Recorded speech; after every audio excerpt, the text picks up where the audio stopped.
we are going to get started. Just a moment, everybody can kind of gather. This is, the format of this tour is a walkthrough, so if you need seating, you can carry these kind of through the galleries with you. And it's freewheeling. I see some CraftTexas artists in the audience, so we want to call you out as we're walking around and have you type in and chat a little bit more about the work with us. All right, I am so delighted to introduce the two voices guiding us through CraftTexas 2025. First, Zaynab Hilal, the Houston Center for Contemporary Crafts Wingate Curatorial Fellow and organizing curator of this exhibition. Houston native with degrees in anthropology and museum studies, Zaynab brings a really diverse background in poetry, community engagement, and she is doing a brilliant job shaping exhibitions and programs here with us. And joining us today is our esteemed juror, Abraham Thomas, the Daniel Brodsky Curator of Modern Architecture, Design, and Decorative Arts at the Metropolitan Museum of Art. He has led major institutions, including at the Smithsonian's Red White Gallery and the Victoria and Albert Museum, curating really bold, incredible exhibitions.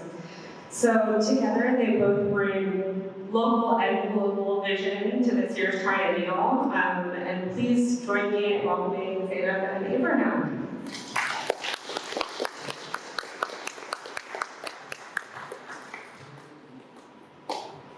Well, hello everyone. It's also nice to see some familiar faces from yesterday evening, including, as Sarah mentioned, some of the amazing artists that we see here. So thank you again, both of us, for your submitting for this. And I also wanted to say a big thank you to Zaynab for doing such an amazing job with the curation of this, because really you brought to life what was for me like a spreadsheet. I said a spreadsheet a few months ago with the selections, and then from that was birthed this amazing exhibition. So yeah, thank you for the great job. I thought maybe I could start with a little summary of the process of how the jury worked, if that sounds good. I mean, I think we started the process, was it March? Remind me the time. The applications closed, I believe, February 1st they closed, and then I think from March until, I think the whole month of March was like the jury process, was like a 4-week process. And then we alerted all of the artists, I believe, March 31st. Or, yeah, it was March 31st, or March 30th. I don't think March 31st exists. Anyway. Yeah, it was wonderful to like get the nice spreadsheet of all the artists and like typing up all of the works that got accepted and then all the congrats. It was so wonderful. I believe that you made such amazing solid selections. Well, thank you. And it was, going through the work, it was kind of amazing seeing like the quality and the range. And and as some of you may have heard yesterday evening, this is my first time in Texas, so I'm not very familiar with a lot of almost all of the artists that submitted, or particular regional kind of areas of specialism or kind of focus. So it was really nice to be with a very fresh pair of eyes to look at these works and to see what spoke to me. And I probably was like subconsciously thinking about, like projecting forward to how this would work as an exhibition, thinking about, as a curator who always is very engaged with like object-based work and leading with the object. I always think about how these objects might one day be balanced together in a physical space. So I was thinking about scale, materiality, obviously materials and technique, but just almost imagining how these things would hold together as a kind of family of objects. And so that's why it's really rewarding to see how Zaynab actually made that happen. So it was really, we wanted to kind of go through that process. But it was hard. We had like 400 submissions, I think. 353, which is the most we've ever had, I think. So it was something I wanted to take really seriously. And so it was, a long process, very hard to select these final 49, which we have, 49 artists that we have here. But I really love the range and how a lot of these objects speak to a kind kind of object or material-based kind of dialogue, but also speak to someone that kind of they reflect some of the things we're going through in the world right now. And I think as I maybe mentioned in my curatorial statement, I think that's always been one of the really powerful tools of craft to kind of be a sort of barometer or a sort of like seismograph to society around us. But I think it allows us to kind of hold something together so that it kind of becomes this very powerful continuum through moments like this. But yeah, I don't know, as Zaynab, you know a lot of these artists and these kind of regional kind of approaches. So did you want to reflect on it, how it spoke to the time we're living in right now at all? Or do you have any thoughts on that? I will say I underestimated how big Texas is once again. Just because all of the beautiful like little cities and towns that other people are from, like obviously everyone knows like Austin, Dallas, Fort Worth area, Houston, but it's so beautiful to see like spots like Camden, Texas, which I'm like, I know it's a beautiful place, I just haven't been. So it's like wonderful that artists from those regions that I haven't like ever been to can kind of come here and like talk to me more about their regions and the way that that's also impacting their art. It's really beautiful, yeah. I also loved, it was a nice surprise that I see that Zaynab had really thought carefully about some of these thematic sections. Because I think you look at landscape, caregiving, sort of quilting traditions, and having this one of like trompe l'oeil ceramic section in the middle. So we thought it'd be nice to kind of walk you all through, maybe perhaps a little bit section by section or kind of grouping by grouping. If that sounds good. Maybe so should we start with the front gallery, the landscape section maybe? So I don't know what will fit, we'll squeeze in. Oh, yeah, maybe yeah. Yeah.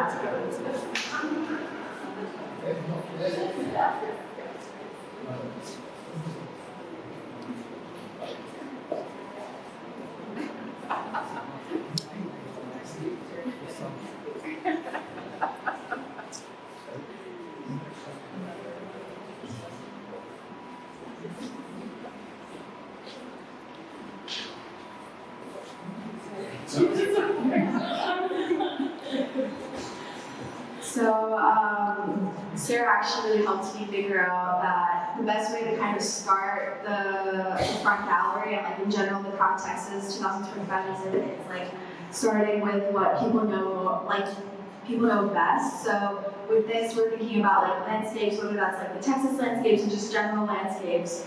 So behind us over there on the wall, we have Julia Gabriel's work, and with her piece, she's thinking about specifically like the distance, the physical distance between people, whether that's like your family, your friends, everything like that, and then also the like metaphysical distance within like communication. So with this piece, she's also specifically referencing like the people's numbers that you memorize. If you're at a payphone like this, who are you actually going to remember, like whose numbers and who you're going to call? And sorry, let me just backtrack a little bit. So with the landscapes, also with craft, a lot of people, a lot of craft artists end up working with and using materials from like the earth. So that's also another like tie-in with the subsection and with grounding this work. Do we continue speaking about more work or? Yeah, I loved seeing this room yesterday evening, and this idea of landscape, I thought was such a nice kind of expansive way to think about some of this work, whether it's these kind of ideas of with geological strata that I've seen some of these objects, like some of the ceramic works. Even now when I look at some of the works in here, I think about this idea of like worlds, whether it's kind of this idea of like subterranean, oceanic worlds that I sort of see from that fiber piece that you see there in the corner, sort of kind of coral or kind of underwater grow. This extraordinary, I'm sorry I'm not going to remember all the artists' names, but there's one called Wet Felton. He's here, which really feels like a lunar landscape, and then this kind of sculptural piece here in the center of the room, which almost like recedes into nothingness, and it seems like it's also at the same time growing out from the kind of floor of the gallery. So there's kind of these immediate responses that I had to some of these works here, but then like a wonderful work here, which was one of our Merit Award winners from yesterday, Naomi, yes, Naomi, Joy, thank you. Is Naomi here today? Sure. But I loved how this was a kind of a sort of her own very personal take on the traditions of these fermentation jars from Korea, but also as a kind of comment on her kind of movement between kind of immigrating and between the landscapes of these like ideas of home that we sort of transition between, as well as of course the idea of clay from the ground, as I was saying. So I kind of loved all these ideas of thinking about landscape through these different lenses in this one opening gallery. But you want to say anything? For another specific work I'd like to focus on is also Vanessa Minokian's work, and she's a Houston-based local artist. And with this piece, she's specifically referencing like an invasive species versus like the natural native species of the region. I know that this work is specifically referencing this invasive species that is growing rampant in Florida, and then also traveled in different parts of the United States. And then quickly, just wanted to mention Georgie Cunningham's work. With this piece, she's specifically referencing Texas skies with the blue, and then with the paper weaving, it's relating to it's relating to like the landscape. So it's like the earth and the sky of like Texas. So yeah. One other thing I wanted to mention about the work in the corner, sorry, I forgot the name of the artist. Julia Gabriel. I love this work because, you know, obviously when you're drawing through a kind of digital process through images, you always, I mean, of course, the dimensions are listed, you don't always like keep that in your mind. In your mind, you imagine something bigger or smaller. I imagine it's actually a lot larger, but I think because it felt very cinematic to me, it's like almost something kind of the kind of vista vision about it. There's kind of gorgeous, like huge landscape, but then it's kind of handcrafted personal insertion of a telephone box, and it sort of made me think of not just this idea of the traditions of collage within fiber work or other craft practices, but also this idea of like a kind of craft of filmmaking where we have like reproduction, we insert these kind of aspects of like set design to create like these illusions of objects in the landscape. So to me, it's just a very personal thing because I've never found the cinema and its relation to design, but I love that kind of cinematic aspect of that kind of backdrop, which looks very real, but also kind of a confection of some kind as well, in a very personal way. If any of the artists who are in the audience that are in this gallery are here, I think Renee and Carol, and yeah, would y'all want to, you know, join in and do their comments? Yeah. Any insights you want to share? Well, you were spot on when you said that It's about about the sky. No, about the sky, it's so it's indigo dyed flax, and woven to represent the landscape exactly the way you described it. And my work is influenced so much by the Texas landscape, our beautiful skies, beautiful skies, and rolling fields. So even if I'm not planning on creating a landscape, it's always there.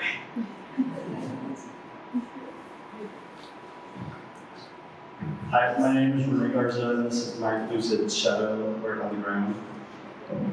I do like that interpretation by drawing from the ground because part of the thing that I was going for is that when people think of craft and the organic, I use a lot of upcycled and recycled materials, and I wanted to put the hand of man in it, so the geometric aspect is like, it's not natural, not organic, so mixing those things to really give me a feel of there was someone's hand, like it's not drawn from the ground, but it is, because pyramids, sculptures, crystals, they all are organic. but they are geometric at the same time. So I wanted to kind of play with that. And everything, it's based off, well, the base of it is lace and crochet dresses, and I wove onto all of those. I have a fashion background, so I try to play off fashion and art as well. So. Thank you. Thanks. Thank you so much. I know Carol Smith, right? Do you want to mention anything about your work real quick? Well, my piece is the sacred stone in the corner over there. Yeah, I can't even remember what I called it now. Sweet stuff. Sweet stone, that's it. You're colour matching nicely with the glazing. Yeah. So I've been making a series of these sacred stones. I'm from Scotland, and so it's sort of in relation to Scotland, being homesick in some ways, thinking about the natural landscape there, trying to create my own landscape here. And I really like experimenting with glazes, so I kind of make lots of glazes, and I'm really into colour, as you might notice. And I don't usually match my work, I just somehow manage to. Yeah, that's all I need to say. Thank you so much, Carol. If no one has any questions, maybe we'll move on to the front, the main gallery, sorry, the next phase.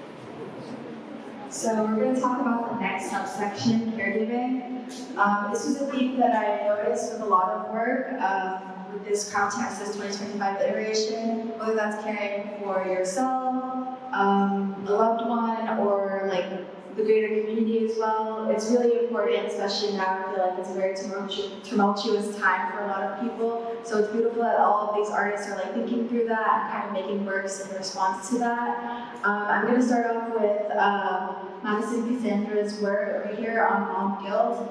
So for this work, she was thinking specifically about her child and how she wants to send her child off to daycare, but then also so she can like do her profession as an artist, and she feels like that guilt of like missing out on your child's most important moments and like their like day-to-day activities, and then you get to read these reports, but it's not as the same as like experiencing it with a child one-on-one.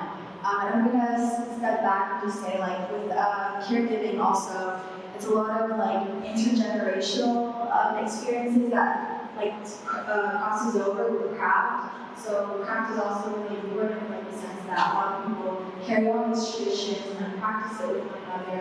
It's very much a communal practice. It's like always thinking about others and yourself and kind of like just carrying that on. So I feel like a lot of these works also tie in with that. And then here we have Beatrice Miller's work, and with this piece, she kind of memorializes her child's first walks. Her child collected all of these little treasures from her first couple walks, and then Beatrice ends up sanitizing them and then makes these beautiful little marks of like what she thinks her child's walks were. That's what the little the stitching is on there. And now we'll talk about Casey Arnold's work. Casey Arnold's work is thinking like she worked specifically on these small 4x4 swatches with her father while they were going between appointments while he was doing his hospice treatment, as well as like things that are very typical, like the sepsis over a long period of time. It's really hard to like keep your head on and kind of stay calm when all of this chaos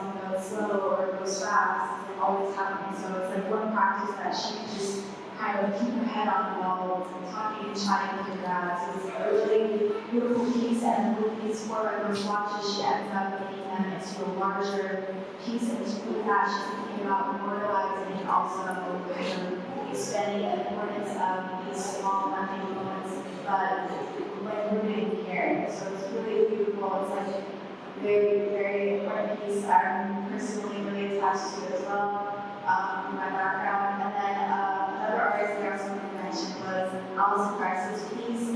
With her piece, she's specifically thinking about endometriosis and also like long-term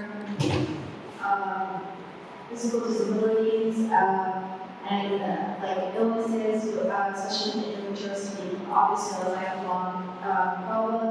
You kind of have to like always take care of yourself, always step back, and also the important things like you can't take care of yourself, how you're supposed to show up for others. So those were some of the reflections that I had with this subsection. That's really, really beautifully put. For me, I particularly love the first three works of Zaynab on this wall really spoke to me because they speak these kind of very universal themes within the craft. Like it's like they were firstly like marking time or time passing or marking labour, and also it's like a transformation. So for example with Madison's work here, I love the idea of this idea of logging or kind of like almost like a ledger of activities, and recording the history of a child or children in terms of their daily activities. And my son is now 6, but I can remember when he was much younger, we often get sent these very digital kind of updates like on the phone, like pictures of what they're doing, or these more kind of information database updates. And I love how this kind of physical manifestation of these records, which have been stitched together to kind of almost create this, almost like a kind of shield or plaque on the walls. And you said that it's like a memorialization thing, which I think is really powerful, to kind of accumulate all these kind of histories where the child is like lost and missing out on.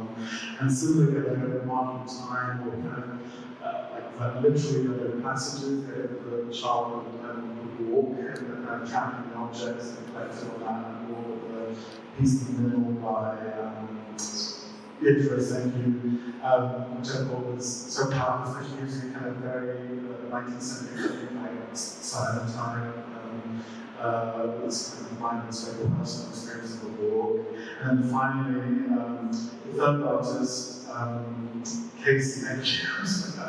Totally remembering names. In cases where I also love because of this juxtaposition of the original crochet swatch, which as you mentioned is lovely process of like time passing, waiting, the healing and recuperation.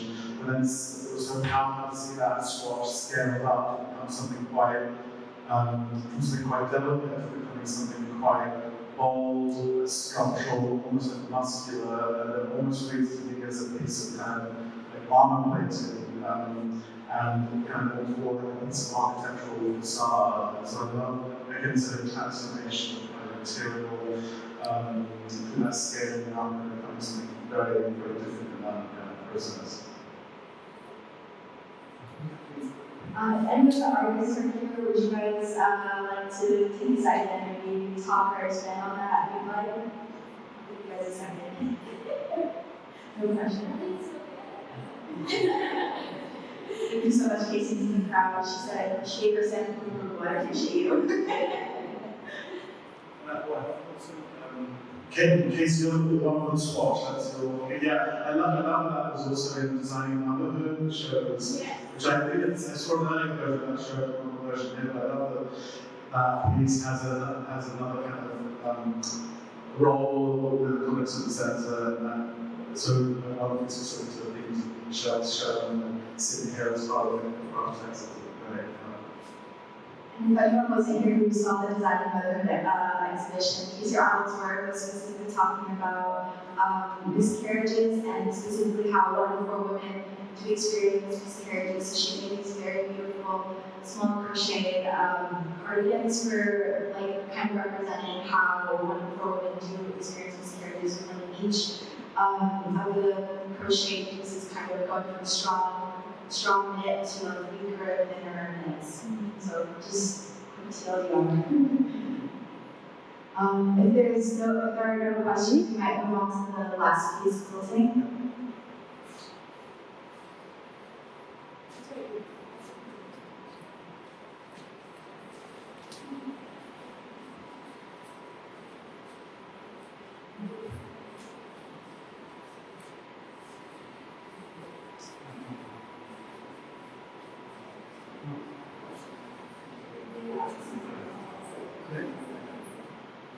So specifically with the quilting, I was kind of, I really had to think about the third section. I was like, this is coming to me. But I was like, what do these artists have in common in terms of like technicality? And I kind of noticed that there was a book theme going on, and especially a lot of them with Joko's work. With this piece, she's specifically thinking about like the masculine ability, like the masculinity of like architecture and like metal and like more of that party in air quotes, like kind of aspect of the whole metal industry, I guess. And then she's also kind of juxtaposing that with the like air quotes women's work and like thinking about like crocheting and fiber work and things like that. She uses both of these like masculine and feminine to kind of like mesh them together and put them in conversation with each other, and also like pushing both of those kind of like ideals, also in air quotes. And then over here we also have Catherine's work. So Catherine, she's working on like traditional quilts, but also in a more contemporary context. I do particularly love this work. And then we also have Alison Donaldson's work. I originally thought this was a quilt because from very far away it looks like the paper actually is like thread. But yeah, I kind of understood it in that really beautiful way that she kind of added all of the movement and like a very solid layer piece.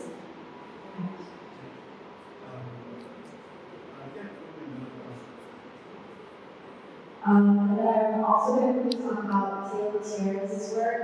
So Taylor is specifically referencing like tragedies, with the image on the left being everything separated border, and then the image on the right of the people are consoling each other after a mass shooting. So these are very like heart-wrenching, very emotional experiences that he's kind of like putting together, and in a way that I was understanding it was like reminding us all that we are rooted in a lot of different traumas and griefs, and that we always come together. And yeah, I'm going to pass it over to you for any comments. And that's I was just talking about Taylor for me, this was a great example of how the images that you should use when you're doing a journey process, you don't do justice to the final work. And it's extraordinary to see the details, not just the embroidery, the kind of details of the sort of the skin tones and the faces, and then also the kind of more painfully like layers of surface on these pieces of textile. And of course, as in terms of the content of this piece, it speaks to these much longer histories of quilting and ways of recording family histories over time. Of course, this idea of kind of being wrenched apart as a family, kind of actual work in terms of its composition being kind of bifurcated into these two parts as well. So for me, that's really all of these things as well that is sort of work. But just, I feel like we get lost in the detail of the actual embroidery textures themselves. And then Alison Donaldson's work, this also spoke to me because of the way in which, as a curator who looks after everything architecture, design, decorative arts, I have a broad remit of the department of contemporary arts. We also have examples of people like Joseph Alberts or the constructivist, for example. So I was reading a lot of, I see work like this, and I think, with Joseph and Albers in terms of their ideas on colour, and Albers on weaving, and it's almost like metaphors of sort of like almost like digital kind of transpositions, like bits, bytes, ones and zeros, and kind of see the kind of way in which these colours and shapes pan across hanging, and of course also they think of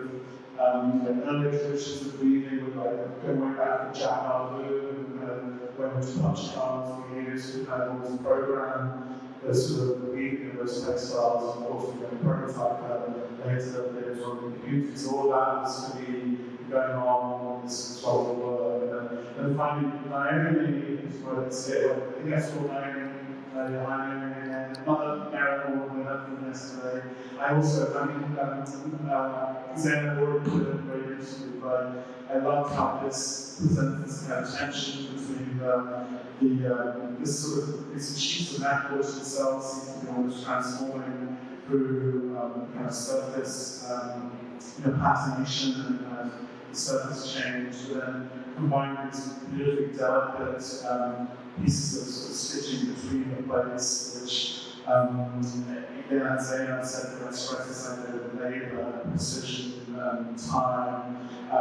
And then I also love how this was hung, so congrats to Zaynab and the team. I love how exhibition designers, I love how the shadows really manifest another layer behind these, and that's. And then in a strange way, like basically like both easy to maybe I'm thinking arm much of the man too much, but this idea of like arm plating and kind of like sort of chainmail tessellation, I think about both crochet going on and then these metal plates and sort of protection, arm protection, arm gloves, environmental pieces.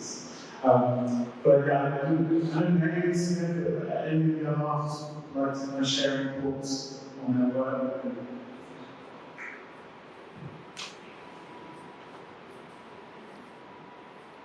So I want to thank you because I'm sure all over the world in Brazil.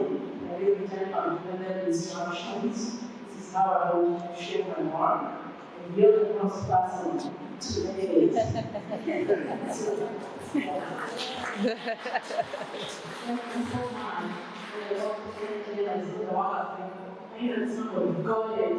Because the work really has all shadows, so it's about the warmth and the shadows. And those of you who want to look at the shadows when we're done, please come and walk around and see the shadows of the work. And she did, so thank you so much. So you kind of talk about the work, so please don't think about the history of why I use the material that I use. I use the material which in Kenya, the country of my origin, is called Mabati. Mabati is sheet metal. In the 1960s, my country was getting closer to getting its independence from the British rule. The women in villages in central Kenya, mostly the Kikuyu women who live around the mountain, decided that they wanted to do only the progress that was happening in the country. And one of the decisions they made was to move their homes in Mabati, to move away from the thatch. We used to weave grass thatch together and prepare huge pieces to move the homes. If you're wondering whether women were weaving the homes or moving, men the basic structure. Traditionally, the women made the structure of the home and women did the roof. But the roof, the problem with the weaving with grass thatch, every 6 months, every 8 months, they had to do it. The rain, the sun, and they were there. And they decided they were going to start using the Mabati. They discovered Mabati was an expensive item. So what they did, they got together in collectives of women. They sold their corn, beans, baskets, and they could get hold of. And the money would go to each individual to move their homes. And that's how they all moved their homes. The advantage that we got out of that, one, we were able to harvest water, clean water from their rooms. That saved them trips going back and forth to the river. And that gave them time to spend more time on their cash crops. So the coffee that you bring from Kenya was planted by these women. And they became so economically stable and still provided the worship for their daughters to go to school. Their daughters are my mother's generation. So as I'm here talking to you, because I thought it's that advantage, was a very simple material called mabati. They taught me how to crochet, how to knit, how to weave. So all the things that I'm bringing into the material is coming from this weave. So this material really for me brings in transformation, resiliency, freedom, economics, all of that. Thank you.